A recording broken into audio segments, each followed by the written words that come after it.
Hello, everyone. Welcome to another episode of Flashback 64, the chronological Nintendo 64 podcast. I'm Gooey, joined as always by McKenna. Hello. And welcome to our last episode we record before we move in 2 days. Yeah, it's pretty exciting. It might be the last episode recorded here. Because we might, well, who cares? Well, no one cares about this. We're not going to go over this. We've got another tie-in to our, to Diddy Kong Racing a little bit. We're talking about the, RC Pro-Am series. Sort of a precursor. We can get into it. Let's get in. We got some guests. So one person we always love talking about racing games with, or really any game, is our buddy Andrew Elmore. Hey, Andrew. Hello. Hi. What's going on? We're talking. Yeah. What's racing world has been exciting for you? The time extend. You were talking about Tokyo Extreme Racer recently. Like things are popping off for you. That's true. Yeah, that's it's been a case where I think I actually announced our last topic already, and then we never got around to recording it just because it's been hectic enough trying to get a bunch of time zones aligned. But Understandable. Yeah. Always happy to be back and talking about racing games from before the Polygonal 3D era because they don't get talked about very much. So happy to be here. Yeah, glad to have you back. I loved listening to you guys talk about it, and I'm glad to have you back here so I can listen to you talk about some more racing games. But we also have a brand new guest. We are joined by, you may know him from Scanline Sunday or many of his other great posts on Blue Sky, as well as many other things. We are joined by Goodnews. Howdy. Thanks for having me. Dumb post, I would say, but thank you. Good post is great. I appreciate that. No, it's great stuff. Every time it graces my timeline, I always call it timeline. Is that like a Facebook term? I guess it's a sure. Yeah. Feed. I'm always like, oh, my timeline. Like I feel ancient whenever I say it. I hear Skyline every once in a while, and I just something about that doesn't sit with me right. Like it's right. It's clever, but in a way that makes my skin crawl It's a little cloying. bit. I don't know how to explain it. Yeah. Yeah, it's like when brunch lords have to come up with like 85 new puns to describe political figures that they dare not name for whatever reason instead of just saying things. It becomes like I have to spend 5 minutes analyzing like which of these capitalized letters are forming like 3 different bad puns at once that don't quite tape together correctly. What are we talking about? Mango Mussolini. Yes, that one. So welcome to the show. Good news for the first time. Do you want to tell people about yourself, what you do, and then follow-up question, what's your history with the Nintendo 64? Sure. I've been in the games industry for about 15 years now. I am a creative producer, and I've got some new stuff that I'm cooking up right now, so I'm happy to be announcing that shortly. Right now I'm just kind of hanging out, doing game stuff, and God, my history with the N64. I got the N64 a little bit late, I guess, late-ish. I think I got it like 2 years after release. I was going to say 2 years ago, and I was like, that's a little late. No, it was core to my upbringing, but I had one of those Nintendo 64 stories where my parents actually went on vacation to San Francisco, and they picked one up for me while they were there and brought it back. And so I had that Nintendo 64 story where I sobbed, like uncontrollably sobbed when they handed that to me. Beautiful. And then shortly following that, I actually have a fun story where a dentist pulled the wrong tooth. What? And because of that, we ended up suing that dentist.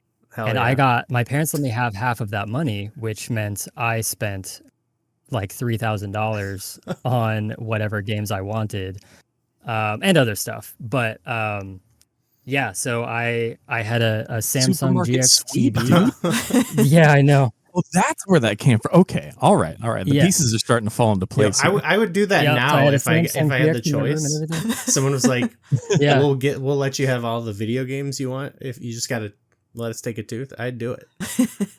If you, That's fine. I can't tell that it's missing, so yeah, that's fine. hell yeah. I can get you $3,000 for a tooth. I got a guy. Okay. I've got a few expendable ones. I'm sorry to cut off your story. No, so I basically, if I wanted a game, I would grab it, and I had my own CRT in my room, and I would just hang out and play whatever. Perfect. But yeah, that's kind of my history with it. Okay. That's great. That's such a classic. We've had a lot of classic N64 stories like that lately. Just the ideal platonic, like remember the Nintendo 64 type stories. But that one might top a lot of them. Just the sacrifice of a tooth. That's impressive.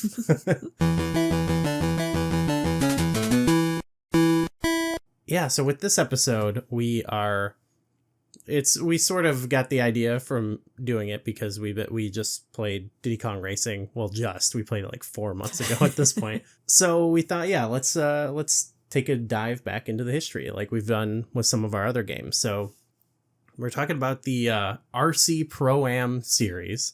We're lumping them all together for this one. So we're talking about RC Pro-Am, which was released in, yes, Andrew with the visual aid. Always, I knew you were going to do this.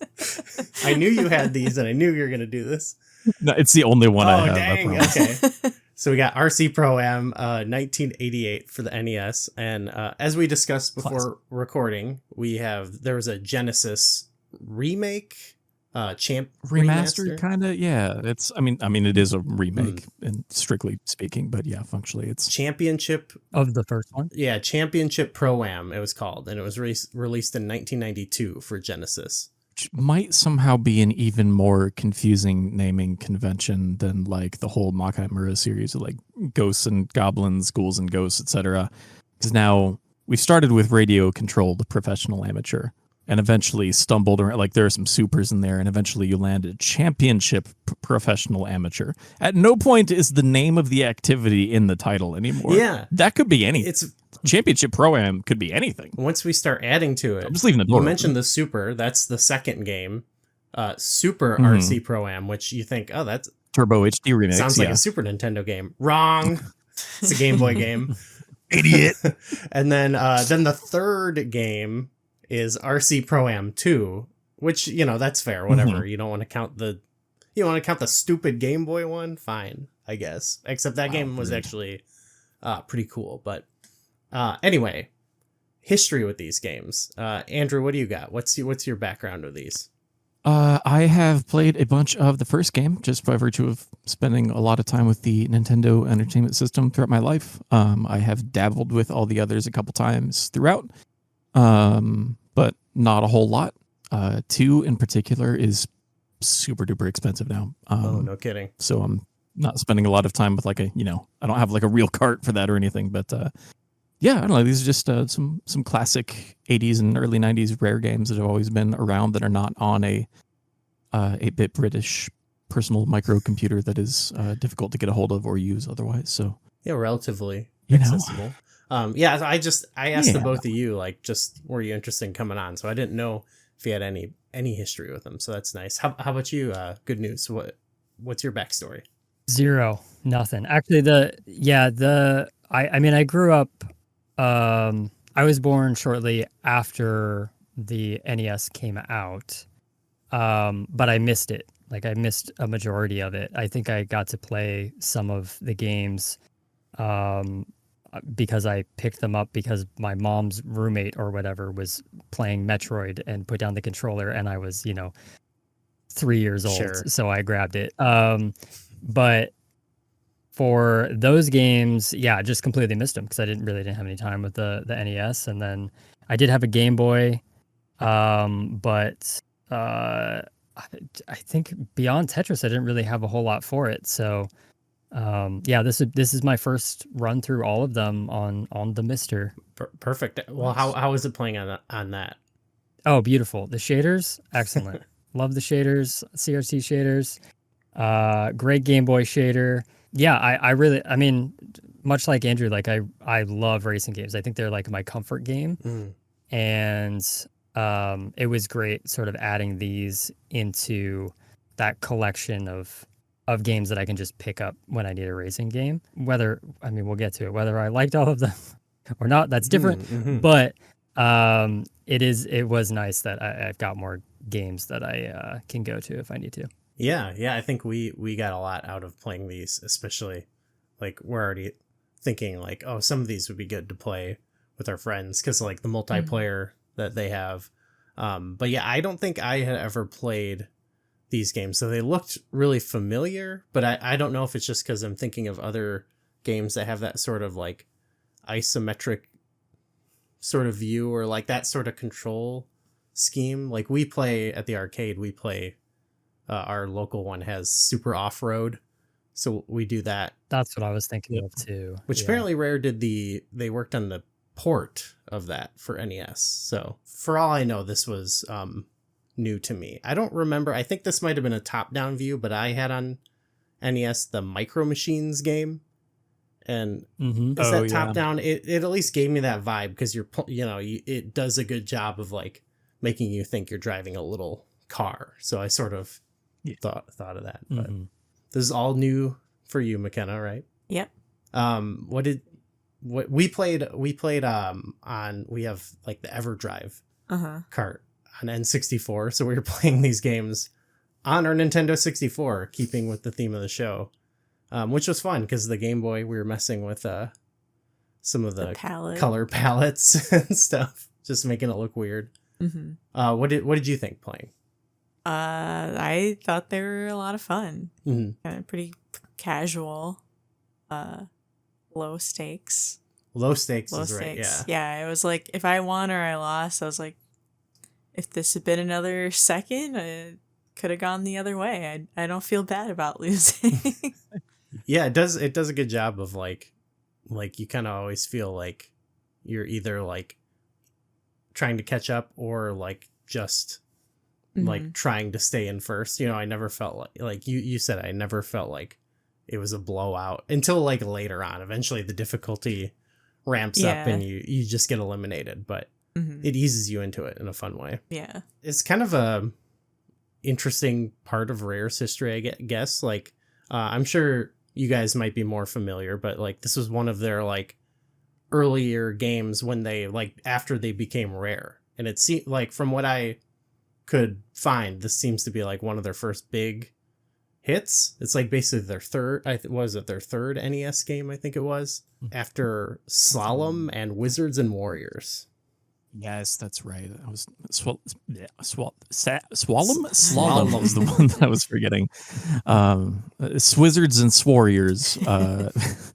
But no, it's because I think this was still released as a like Nintendo game that just happened to be it just says 1987 Rare Limited on the front, but it's the packaging and stuff is like, I think this is the first quote unquote first party Nintendo release for the NES in North America, at least, that is after the kind of like black box and silver box era. Oh yes. Of the like really early where the graphics on the box are specifically meant to be like oh man, all right. There was I know a lot of like Nintendo of America and stuff back in the 80s. The few people that made up Nintendo of America in the early days were trying to avoid the kind of Atari syndrome of having these like really grandiose paintings for the key art and packaging and stuff that is just like so wildly abstracted from what's actually represented on screen in game and the little squares you're moving around. So like my understanding is that a lot of the early NES in America box art treatments are so pixely like that because it's intended to give you a more, like actual accurate representation of the thing itself, like what the actual game is.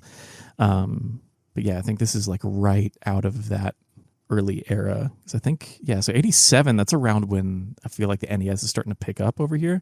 So we start getting like Castlevania and Zelda and stuff like that. A lot of the FDS games start getting ported over. I would love to learn some more about how Nintendo and Rare got hooked up in the early days, because Rare was as Ultimate played the game, doing a bunch of amazing stuff on the Specky and whatnot over there. But the NES was such a like non thing. I don't know. It was just not. Famously did not have much of a foothold in the UK specifically, or indeed much of Europe at all. I think in the 80s and 90s, like that was very much a microcomputers and Master System dominated market in this era. So I'm not sure how Ultimate Play the Game / Rare ended up getting hooked up with Nintendo, but I am glad that they did, because most of the Rare games that I like are on the NES, and I think this is up there. Like this is up there with like Cobra Triangle and stuff, where I'm like, this is some of my favorite stuff that Rare ever did. What I read, this was just, I was browsing Wikipedia, so this is not deeply researched, but it seemed like, I should do that. Hold up. it seems like someone got a hold of a Famicom and they thought like, oh, this is sweet. This is like the future or something. And I think that's what led them to found. Yeah. It led them to found Rare, and it said like their goal was to like reverse engineer some of the hardware of the NES, and they did it, and Nintendo was like, cool, and they like had made a deal with them or something. Like, I don't know, I don't know the nature of how all the business worked between them, but it seemed like they impressed Nintendo. But I don't think that strategy would work nowadays. Like, hey, Nintendo, I reverse engineered your console hardware. A little more litigious these days when people do things like that. And I don't think you're going to have like a Dylan Cuthbert situation either necessarily, where they just roll in like, hey, look, we made X. It's like a 3D vector-based thing on the Game Boy. Check this out. I guess there were just a lot of people over in the UK doing cool stuff with 6502s that Nintendo was into. I don't know. They were quite prolific on the NES, which is something we've been discovering as we go through half the games at our buddy's house when we're looking for multiplayer games to play. Mm-hmm. This game, like we said, it came after Solemn and Wizards and Warriors, but right after this is a trilogy of some of our favorite party games that they did. Jeopardy, Wheel of Fortune, and Anticipation for the NES, which is one of the only games on the NES where two people are meant to hold a controller at the same time. It's like Adventures of Cookie and Cream.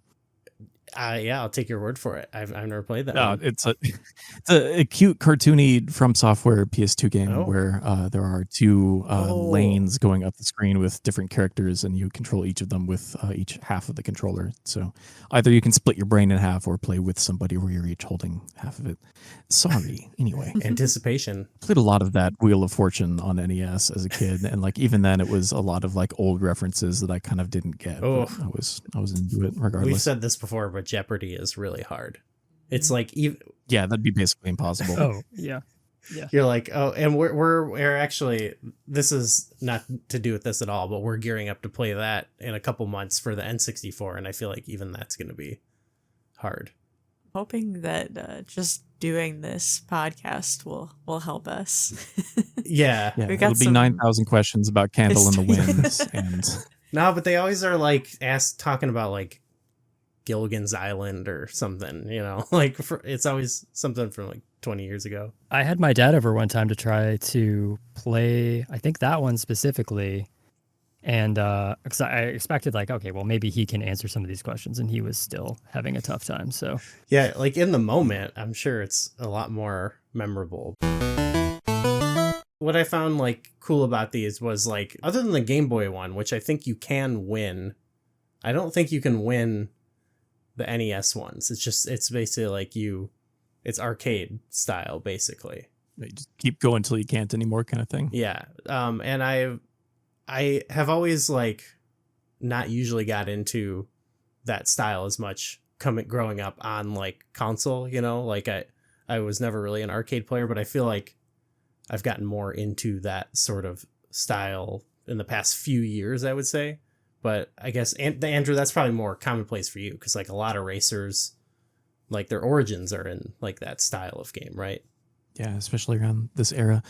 Because again, like you were talking about earlier with the kind of top-down stuff, like this is kind of what the genre was for a long time. It was either something kind of a like behind-the-back sprite scaling, like Outrun or pole position kind of thing, that was trying to simulate something kind of faux 3D coming at you on the Z-axis or whatever, or it was just a top-down kind of forced perspective like this. It's isometric, and then there's oblique something or other, whatever. Words. I have no idea. Yeah, who cares? But like something like Micro Machines or RC Pro M makes sense, because when you're looking at that kind of perspective, and with really limited resolutions and stuff, the cars themselves are going to look like cute, chunky little toys regardless. So I think leaning into that and just being like, no, these are just RC cars is perfect. It's kind of an inspired decision. Mm-hmm. Like solves that problem immediately. Yeah, it feels really good to play it. Like it's something connects in your brain when you're looking at it. Like it feels like, yeah, I am racing a little car. Like I'm not behind the wheel. I'm looking out at my little track and I'm controlling the car, and it's, you know, it's a little it's not, you know, as tight, I guess, like initially when you're new to it. It's not as like necessarily intuitive, but like it takes like just a little bit, I think, to wrap your head around it, and then it feels really good. Yeah, totally. I was playing this with my kids, and my youngest had a bit of a difficult time like orienting the idea that the stick is not it's not a stick, it's a D-pad, but like it's not oriented in relation to the way that the car is facing. It's always pointing the same way, and you're just angling left and right to turn the nose of the car regardless of which way it's facing, the same way that you would if you were standing in place looking at a track that you're racing RC cars or slot cars on or whatever, which is kind of perfect. And I think if you can like make that jump with your brain, it starts to make sense pretty quick, I guess. Mm-hmm. And the way that it controls starts to come together. Yeah, go ahead. That's what I really like actually about speaking of super off-road earlier, having that wheel in the arcade to me felt a lot more intuitive, and they give you so much play with that wheel. Like you can really spin the hell out of that thing. Yeah. And something about that was really intuitive. I feel like I have maybe I'm more positionally challenged, and the D-pad's a little bit more difficult for me. I'm not sure why. But yeah, the wheel in the arcade really made sense to me, and I loved that. Was like one of the games that I really gravitated to play. But I like, you know, I've played the Micro Machines games, and I've played now these games, and Super Off-Road, and like at some point it clicks. Like it takes a little bit, but it does click eventually. Maybe it's just going back in time from what we know how racing games feel now and how you're supposed to control a car, and then going back and trying to have to like relearn it. Mm-hmm. But it got there for me eventually. I've had that with like a few different games like we've played for the show, where it's like, oh, this would be done a different way now, but like kind of once I like get into it and it sinks in, it actually feels quite nice. And like to play, to like have, to almost have my brain recognize this different control scheme and be like, oh, like this is intuitive in like a different way that I'm just not like trained for or something, you know? Even with like going back to a strategy game like Final Fantasy Tactics or Front Mission, trying to move on the grid in isometric drives me insane every time, because what is it, like up is right and left is, you know, up or whatever. It's always weird going back to older games, because the a lot of times things that are kind of standardized solved problems now for game design are, you know, depending on, you know, case by case basis, obviously, like how far back you go, that may no longer be the case. So you start running into situations where people were solving the same kind of problems just differently and kind of from scratch to an extent. That's why you end up with like GoldenEye being such a wildly different game than so many other first-person shooters in 1997, because they were, a bunch of people that had not worked on games before, starting with the Super Nintendo and kind of working their way up, trying to make Virtua Cop like from first principles, basically, like, and end up kind of winging their way into this improvised thing that ends up being so much different from everything else that was evolving alongside it. And a lot of early racing games are people trying to just figure out, like, not even just how do you, like, not even thinking about like sense of speed or anything yet, but just like how do you even interact with this thing. Like, it's really weird to go back and play something like Neo Drift Out on Neo Geo or whatever, where it's basically the same idea of controls, but it's moving way faster and it's so much more like intricate and stuff, but you're using an arcade stick, and it's just it's a very strange, it's really cool, it's a really rad game, but it's it definitely is another case of something that just kind of takes some time to wrap your brain around a little bit. Definitely. I think that's a really good comparison to these games, because Neo Drift Out lets you drift like crazy. And with these games, you really get a good slide going, especially the Game Boy game, which I loved the most out of all of them. So loud. You gotta turn it down a little bit. Yeah. You gotta. I think because you're supposed to play on a little tiny. So, but I don't know how you played it, but I had, yeah. Anyway, sorry. Yeah, on a school bus, right? You need to be able to hear it over other kids. Yeah, Neo Drift Out is interesting because it's sort of switches perspective. Like, it is isometric from one angle, but when you switch, it kind of changes. It's hard to describe. And you have to intuit how the car is going to slide out in the back. And what I loved about the Game Boy one is, like, you are always sliding all the time. And it feels a lot like Neo Drift Out if you were just sliding all the time. And it once you get into the groove of it, it's like, okay, you're just sort of sliding the back end through the left and then sliding it immediately through the right. Even if you're on a straight, like, you have to get ready to slide the back out. That was something. That was super fun. You were just like, I don't want to say having a hard time, because you got it eventually, but it kind of was playing them all side by side. Yeah, playing it one right after the other. I got to that and I was like, what is happening? I'm really struggling on the turns here. And I was like, oh, it's just like sliding a lot more. Yeah. And then I was like, why does this one do it so much more than the other ones?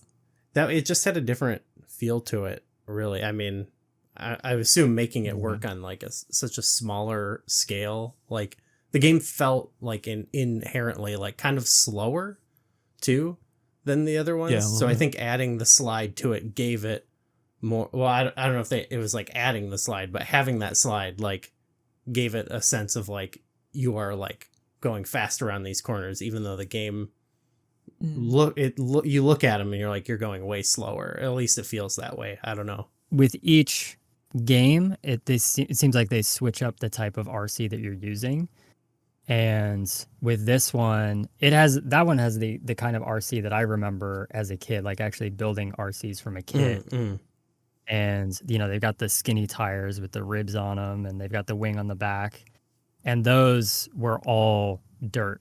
So they're sliding all over the place all the time. And I don't know if maybe they were trying to emulate that, or it's just physics on the Game Boy and they were just trying to make it work, or what. But it would make sense if that's, they wanted to try something different for that one, just because they were changing up the style of the car. That actually raises a good topic. I was going to ask, did anyone like race RC cars as kids? So Goodnews, you did. It was a very solo hobby for me. So my best friend in middle school really started to get into them. And so by proxy, I also started to get into them because that was the fun thing that my best friend was doing. So I ended up building one, and he built like a huge dirt track in his backyard. And we would go out there and just send these things off the jumps. It was crazy. But beyond that, I think I built like one or two, and then I was pretty much done because my friend moved on to the next thing. Like all right, now skateboarding's next. So we're done with RC cars because now it's skateboarding. Hard to compete with that for sure. How about you, Andrew? I was just looking up to see if I could find it, but I had one little like Tyco RC car that was, from presumably a very loud, shouty, play it loud era commercial. But no, I wasn't like racing it or doing anything like that. I was just taking it out in the backyard and, jumping off dirt stuff and crashing it into the things, trees and stuff. Yeah, as is tradition. I don't think I had ever had anything that was like good, but I think every kid at some point gets like a remote control car. I probably got a couple over my time, and I would just like crash them into stuff or whatever. Did you have anything like that, McKenna? No. I definitely like saw them in my neighborhood occasionally. Someone would be outside. Oh yeah, your cul-de-sac would have been a great course. Yeah. Missed out.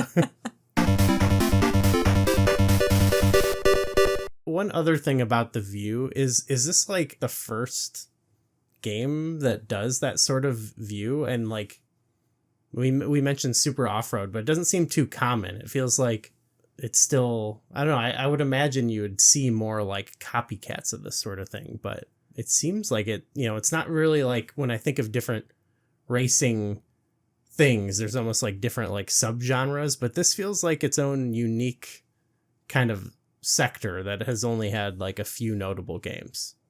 Have you, either of you played any other games sort of like that or inspired by that? The top down like isometric, like left and right are not, you know what I mean? Like controlling a car like that. Yeah. Like in a way, Excite Bike was this, but that was on a 2D Sure. plane going in a straight line. You're not like turning and doing laps and stuff like this. Suddenly drawing a blank because in my mind, Ivan Iron Man Stewart's Super Off-Road is much older than this, but it's totally not. It came out the year after. Yeah. I feel like, I don't know. Maybe it's time to see more games like this. Let's get it going. Let's get it cooking. Yeah. Yeah, suddenly now all of my like history is just ejecting out of my brain. I'm sorry. Yeah, well I know that there's someone on Blue Sky who's making sort of a spiritual successor to Micro Machines. I think I've seen I wish I that. could remember the name of the title. It's Tiny something, Tiny Racing or something like that. But I was really excited to see that because I think Micro Machines is probably one of my favorite racing games from that era. I actually remember going back to figure out which of those Micro Machines games it was that was the best one, because I think the Super Nintendo one of them on the Super Nintendo has the most bizarre thing where it goes in stages. Like it's split into quarters or something, and each time you go around a corner and you hit one of the checkpoints, it loads the next area, and then you race through that, and then it loads the next area. I couldn't remember exactly which one it was that I absolutely loved. But yeah, he's making long story short, he is making a successor to that one that I loved, which I'm looking forward to. Okay. So yeah, I'm really glad that there's more, at least something out there that is sort of trying to do that same thing. Yeah, I want to drive little cars. Like you're saying, like it felt lower stakes almost. Like Yeah. it's like Just vibing. It feels like I am Just playing with driving around toys. a little car. Yeah. Yeah. I wondered too. So in this game, you pick up the letters on the track to upgrade your RC car. Is this the start of like the rare collect the letters collectathon thing? Like, is this what we get Kong from? That because I remember when they put out Rare Replay, RC Pro-Am was in there, but they changed it. So instead of collecting the letters for Nintendo, it's Microsoft, which is one more letter, which changed the whole video meta game. is all messed up. I mean, it's weird, but it is like, it is a meaningful design change. It's not nothing. It's not huge. It's not a completely different video game now, but like, it's just a very strange way that brands dictate the way that art carries forward into the future. I don't know. Yeah, they couldn't pick like a different. No, they had to get their branding on there. In the Sega one, you spell champion. Yeah, champion. Which that's the same amount. Yeah. Like doing the Letters. thing. Yeah. Okay, so yeah, they kept that the same, but I guess maybe if they're thinking, well, collecting the letters is quite useful in this because the other cars, depending on the game, like the other cars like upgrade just as quick, and you kind of have to be successful. I feel like you actually need to get good at not just the racing, but picking up things on the course, which kind of did make me your routing. Yeah, it got me thinking of Diddy Kong Racing, like the silver coin challenges where, you know, you have to like be like, okay, do I try to get them all on the first go, or like, oh, I missed that one, so now I have to remember to like try to pick it up on my next lap, picking up the letters and the, depending on what game, the money or the upgrades or whatever. Like a lot of times we played it, we just were like, go, you know, pick up whatever you pick up. But if I could see like, if you're going to put more time into it, you really got to go for that stuff. And all the boost pads in Pro-Am 2 as well.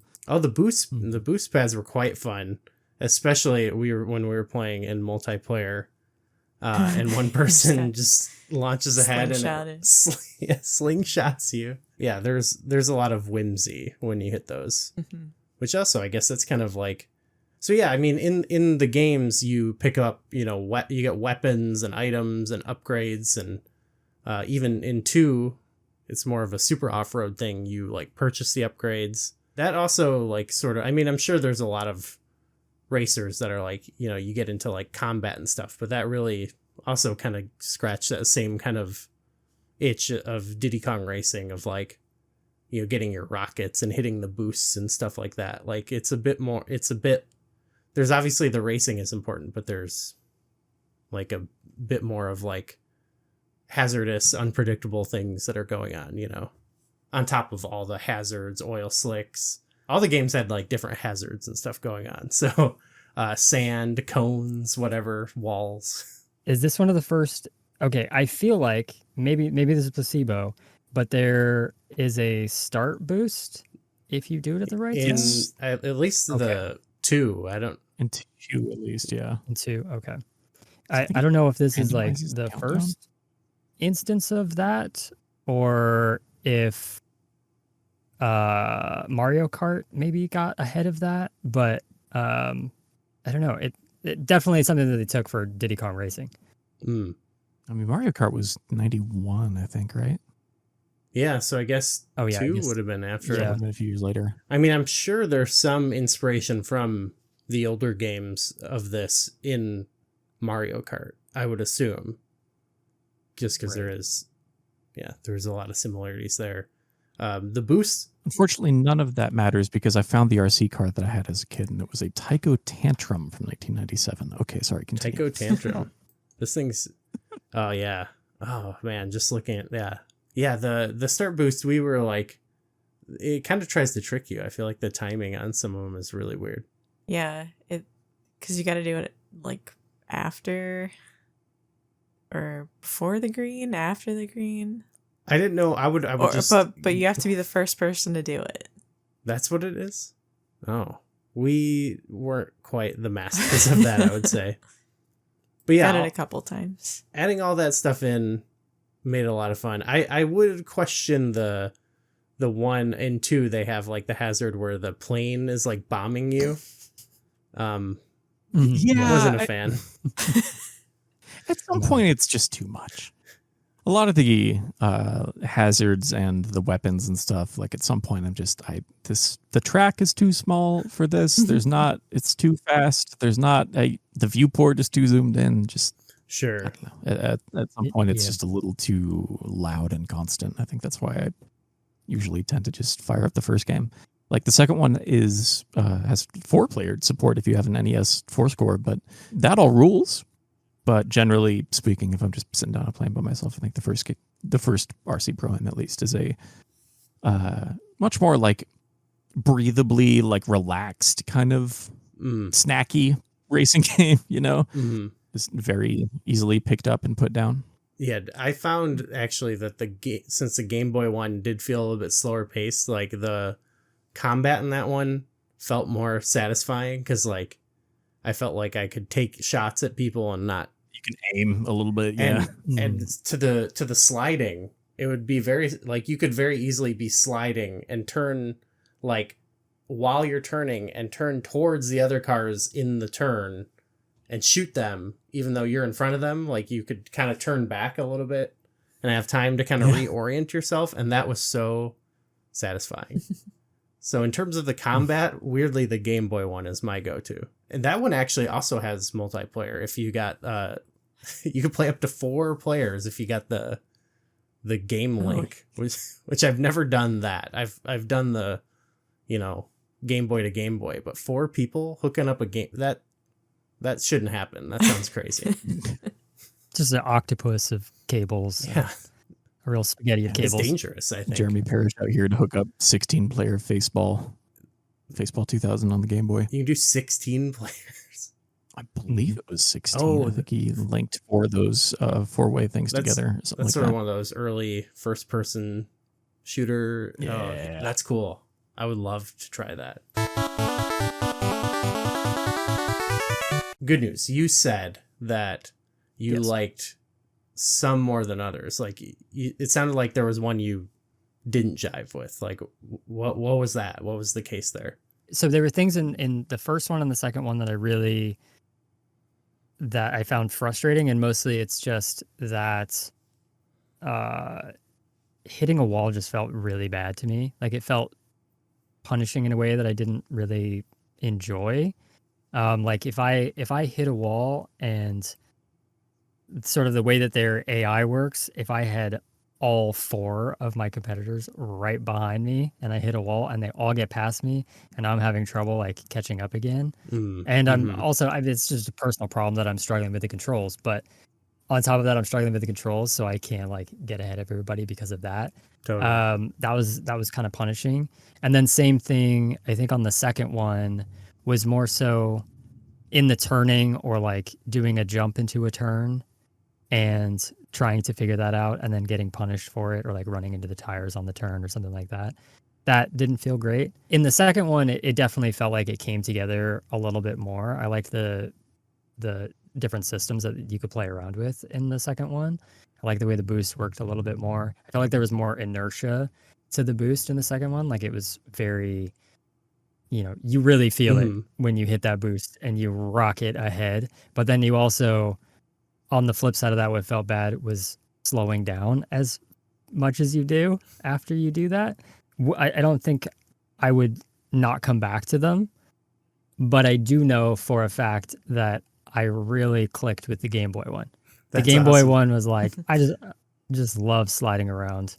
And yeah, I had a lot of fun with that one.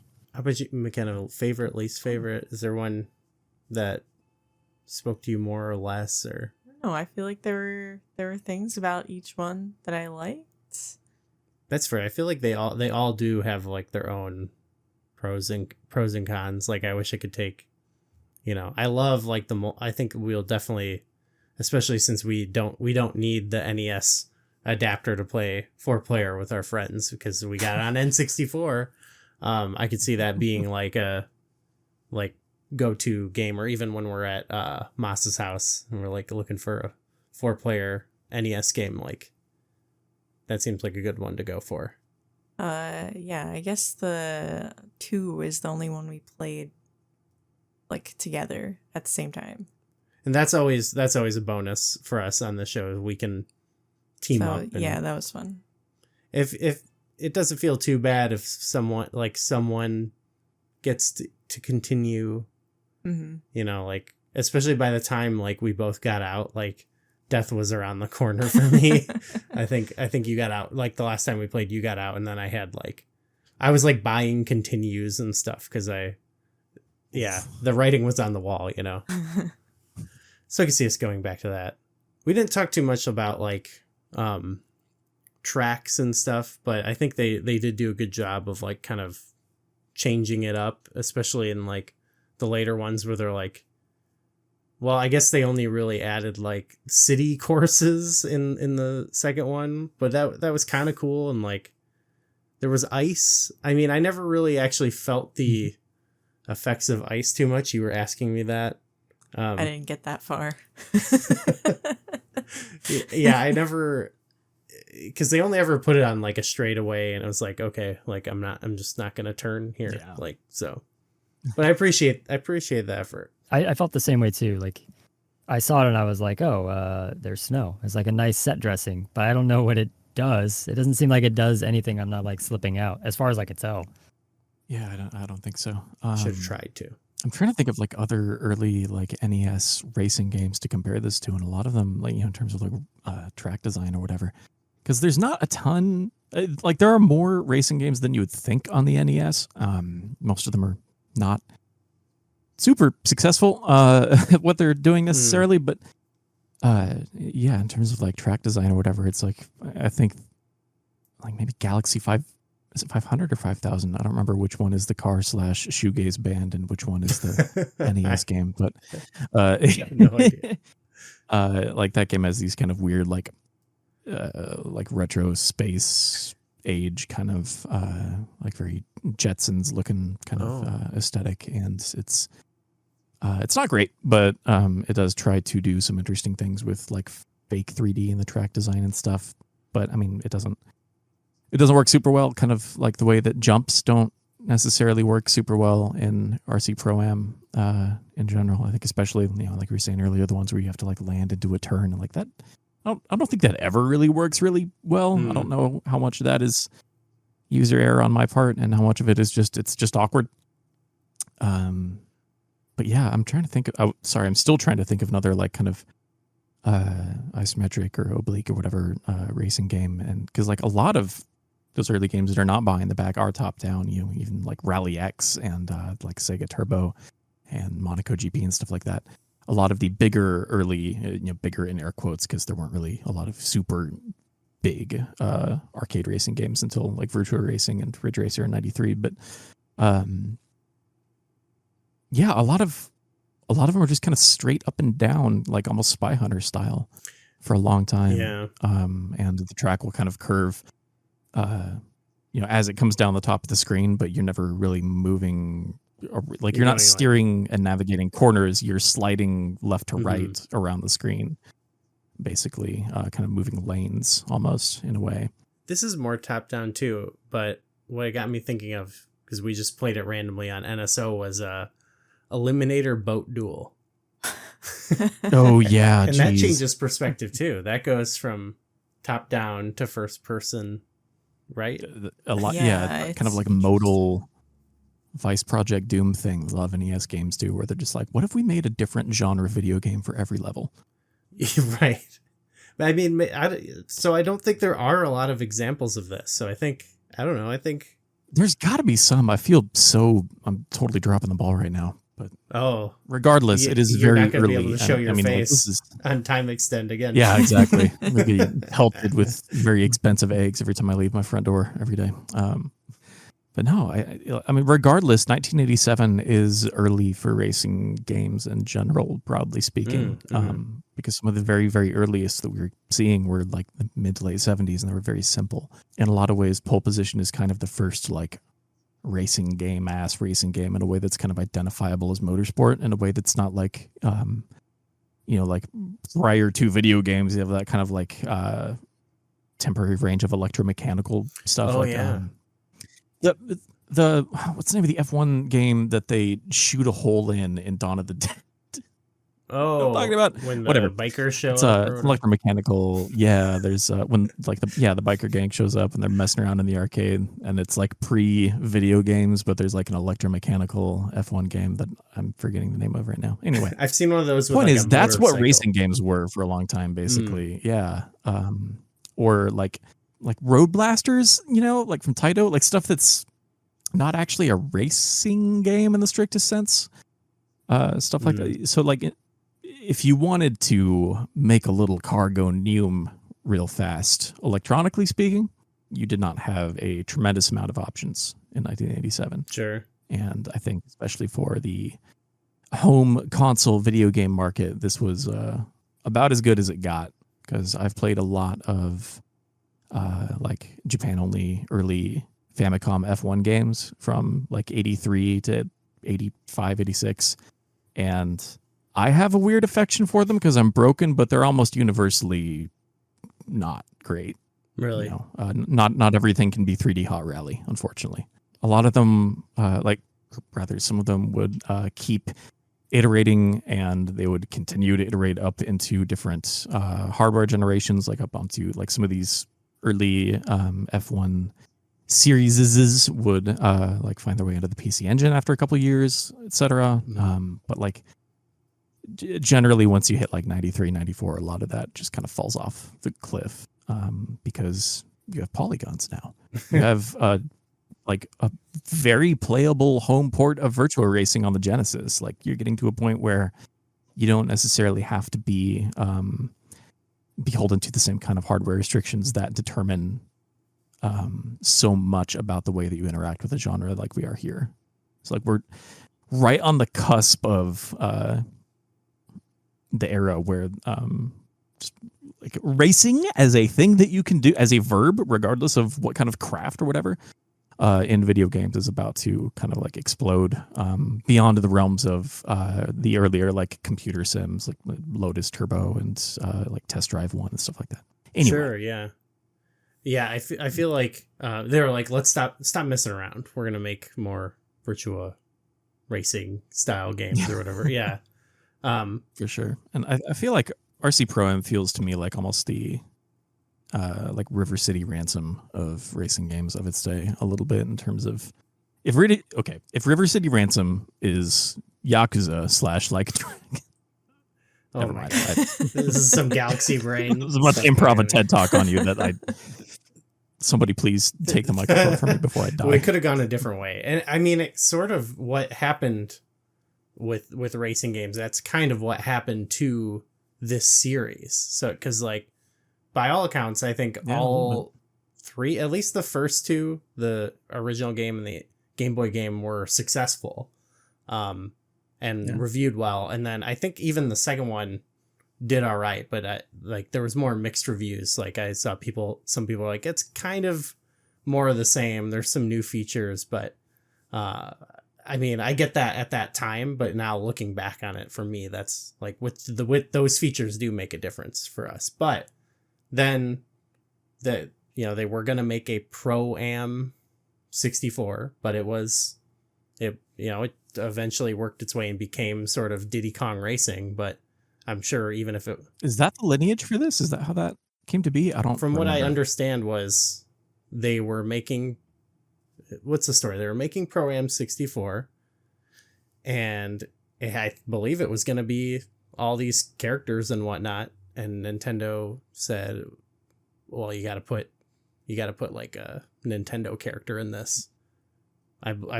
Someone can fact check me, or else, or else Mario will come to your house or whatever. It wouldn't be the first time.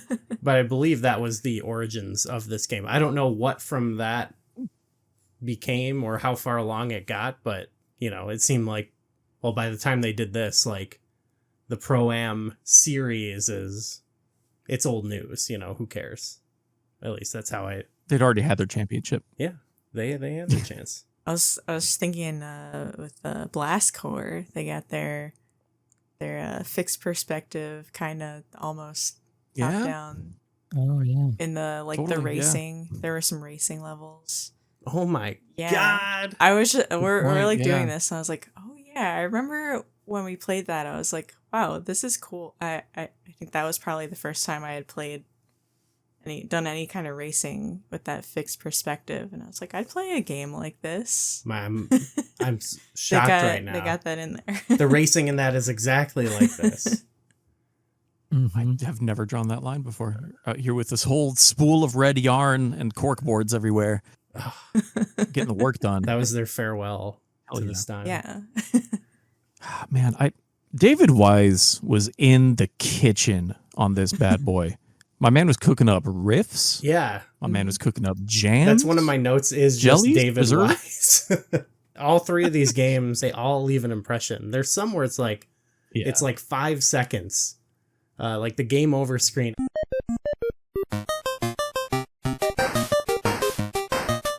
It's so short and it stops and I'm like, no, wait, please come back. Keep going. It's such a good, like, what's the just like first good idea that plunks out of your head? Just do. Oh, just do.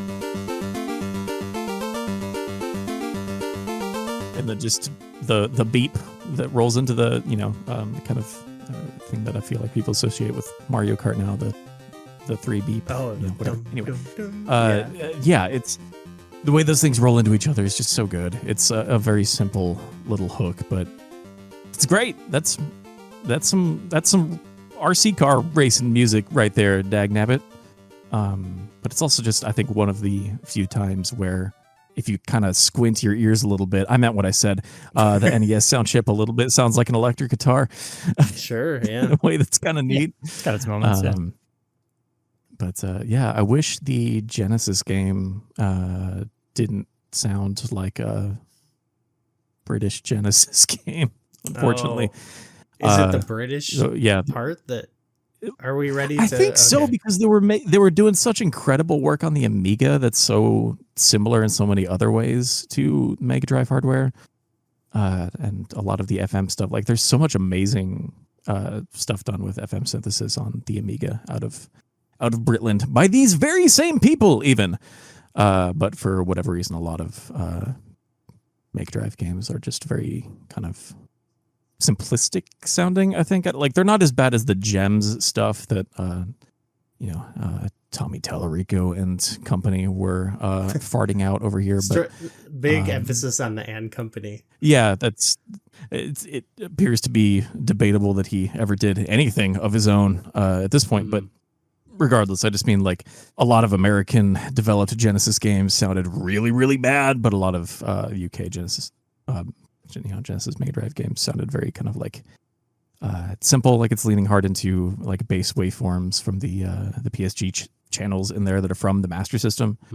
So maybe that's part of why. But yeah, I don't know. Anyway, point is, I think the Genesis game looks real cool. Yeah, I like it a lot. But I kind of wish I played that one. It doesn't sound as hard, man. No electric guitars going on. Game. The Game Over song for 2 was genuinely, it was moving. It was like a very beautiful song.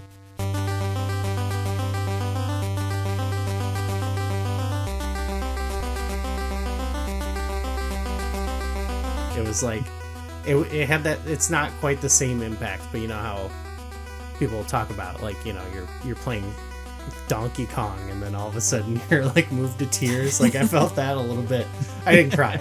Okay, I'm an adult playing an RC game, but it was like, wow, this is like, and it kept like that was one that kept going, and I was like, but it's on the continue screen too, so it's like you have 10 seconds, and I'm like, no, I want to listen to this song.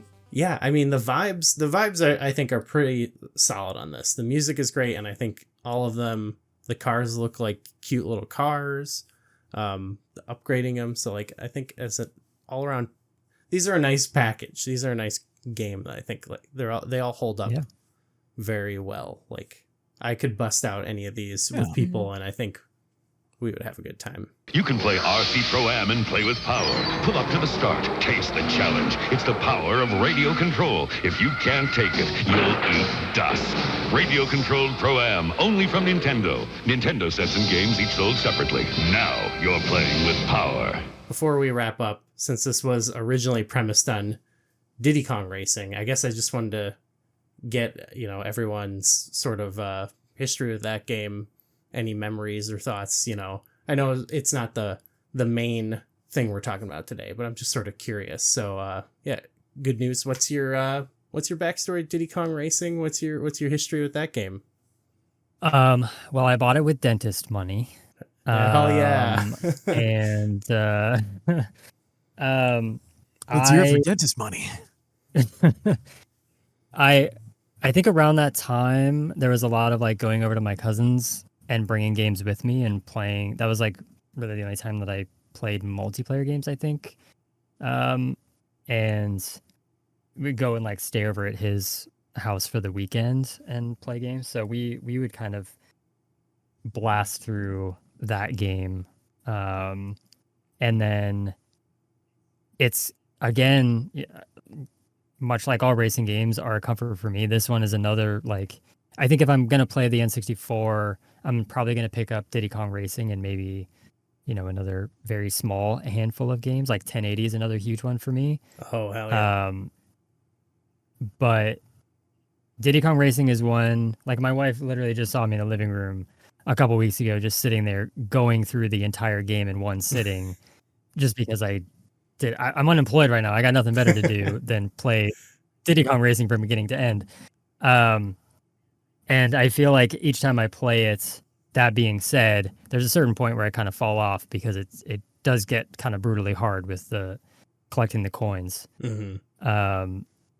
But yeah, it's up there for me. And like, if I'm going to sit down at the Mister or I just want to pick up and play something anywhere, then it's pretty high up there of something that I'm just going to pick. Hell yeah. Yeah. I can see it has both of those things, like comforting, but I also can see like that whiz pig fight. I talked about that on the episode we did, but I probably spent like a good like hour and a half the first encounter with whiz pig trying to beat him. So I don't know if I would want to do that again, but I want to get to the space world. So you got to. Well, Andrew, I don't know if you even put yourself down for this game for Diddy Kong Racing, but I assume you have some. You mentioned you were playing it at like around when our episode came out, or you wanted to replay it. Like, what's your story? I fired it up for a few minutes after that episode came out because I was like, man, I don't remember this at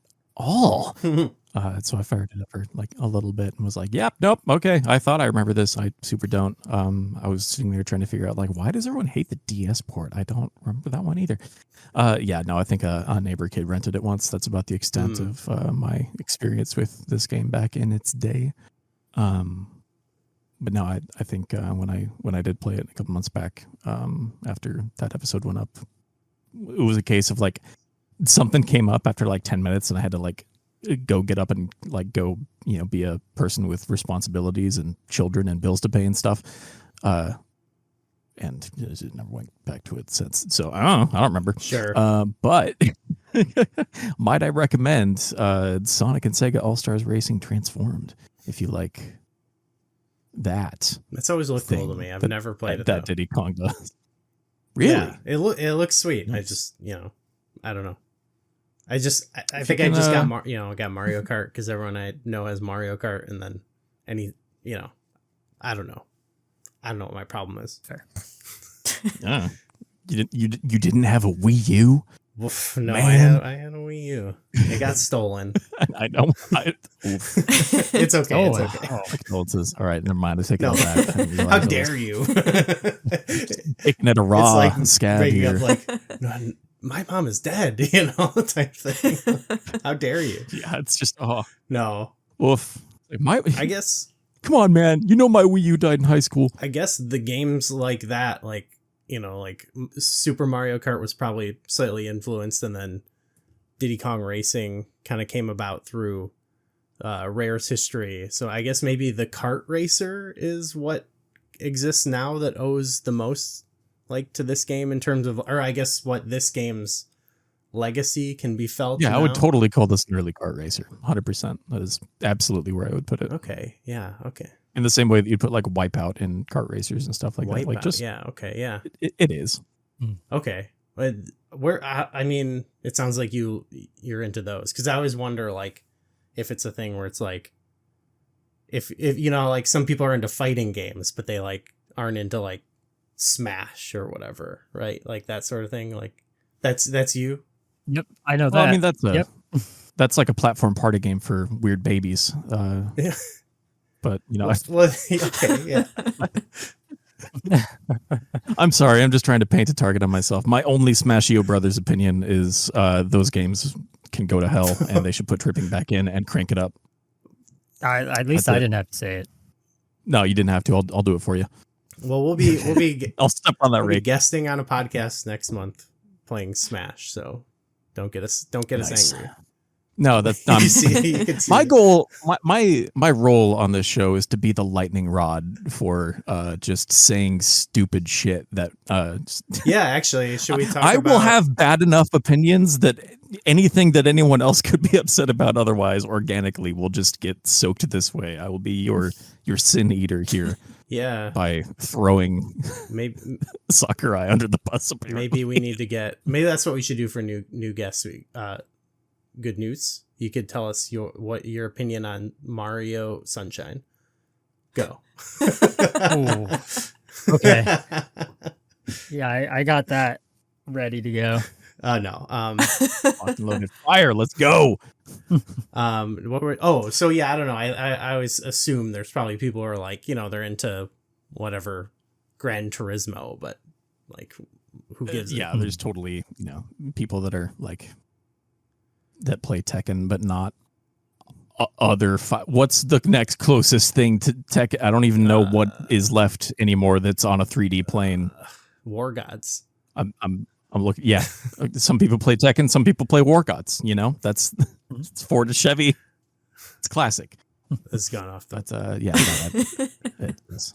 I don't really draw a line between Wipeout and F-Zero, if that's what you're gonna ask. Yeah, they're different things.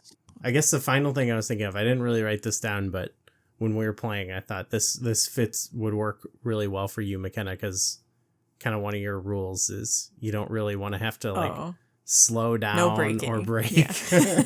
You don't have to think about that, and so that's the other connection. I can see this to like a Mario Kart sort of game where you can just kind of gun it and whatever you might. I guess there's some of the crashing out in the later levels, but it's easy to like kind of work yourself into it. Yeah. We all crash out in our later levels, man. Ain't that the fact of life? Yeah. I was really happy to go back and play through these games and kind of familiarize myself with them and kind of add them to a canon of some of our go-to games we might play. RC Pro-Am, great series. Let's bring it back. Let's revitalize it. Come on, Rare. Microsoft? Come on, Microsoft. Yeah. I don't know. Okay. So plugs. Good news. Anything to plug? I get you have secrets. Yeah, you can come look at my garbage bin of a Blue Sky account. That'd be great. I do post a lot of like Scanline Sunday stuff. I post a lot of travel stuff as of recently, but yeah, come check out my account. I do have secret stuff that I'm working on. One thing I'll say is, if you're a tiny indie and you potentially need publishing, let's talk in the future. How about that? Yeah. Yeah, that's all I got. Okay, awesome. Well, thank you for coming on. It was great to. I know we tried to have you on before. And yeah, thanks for having me. There were problems, so I was glad we. And then LA caught on fire. Yeah, I mean, why did you let that happen? No. There was a moment there where I was like, oh no, my appearances on this podcast are going to be cursed, because last night I got bit by a tick. Oh my god! And my wife and I had a moment where we were like, I don't know if I might have to go to urgent care and if I could still show up for this, but I'm okay today so far. So yeah, at least I could be here. I'm glad to see you. Lyme disease could not keep the man from recording. You get on the call from your laptop in like the hospital bed. Okay. It's a big bug on your arm. You're holding a Zippo underneath it. What's up, guys? Well, it was great to finally have you, and I'm sure we'll get you on some more. Excited about that. Andrew, always great to have you on. One of our best pals in life. I'm just gonna praise you now. Thank you. Now, Thanks. I'll open and close this with an apology, as always. Any promotion, any plug or promotion right now? Yeah, over on Time Extend, we are slowly covering all kinds of racing games throughout history. You can yell at me for my terrible opinions at elmore.zone on Blue Sky. I'm trying to think of that. It'll still probably be a while before it's ready, but we're still recording a bunch of stuff about REM with Adam and Andre from Fine Time over there. Oh yeah. So Silent Discographer will be back at some point, but I'm knows? Excited about that. I've been listening to some of their early albums to like I want to like listen and then listen back, because it's such a incredible run of albums they had for quite a while. Yeah, so they went for a long dang time, and then when they called it quits, they actually stuck to it. Unlike some other bands like LCD Sound System. Anyway, one of the realest bands alive. Yes. So yeah, we want to promote REM. Sure. Listen to REM. Just in general, I don't know. Yeah. Yeah. Okay. McKenna, thanks for being here. We got to go pack. Yeah, I guess so. I'm not going to pack anything tonight. True. I took work off tomorrow. I'm going to pack all day. I did not. It's a problem for tomorrow, Goo. Yeah. Tonight I'm just going to chill. Nice. I gotta get up early. McKenna's got to work. Okay. Anyway, thanks everyone for listening. We'll see you in the future. Have fun. Goodbye. Bye.